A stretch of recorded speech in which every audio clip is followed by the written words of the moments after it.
Good evening, my fellow citizens. This government, as promised, has maintained the closest surveillance of the Soviet military buildup on the island of Cuba. The purpose of these bases can be none other than to provide a nuclear strike capability against the Western Hemisphere. The Cuban Missile Crisis was a dangerous moment between the United States and the Soviet Union, where the two superpowers came to the brink of a nuclear war. As a result of the failed invasion of Cuba at the Bay of Pigs, the Castro regime took away from it the ferocious animosity towards the United States, which had indeed backed the invasion.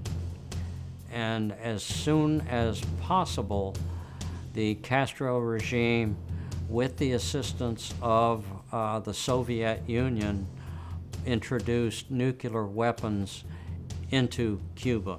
President Kennedy declared that the United States would not accept Soviet nuclear weapons in Cuba and demanded that the Soviets dismantle the missile bases. The range of these nuclear missiles was such that they could reach as far as Chicago, as far as New York City. So it was an existential threat of the first water. To combat this, the United States brought in, well, first Kennedy met with the Joint Chiefs of Staff, and they had their own ideas.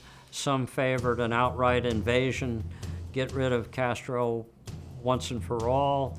Some favored diplomacy, and some favored a naval blockade, which was the middle of the road between outright invasion or diplomacy. President Kennedy would then plan a blockade and ready the military for a possible nuclear strike on Cuba. With the world on the edge of nuclear holocaust, Khrushchev issued a public statement that Soviet missiles would be dismantled and removed from Cuba after Kennedy agreed to move U.S. missile sites from Turkey. The Cuban Missile Crisis stands out as one of the closest times the world was to a full-scale nuclear conflict during the Cold War.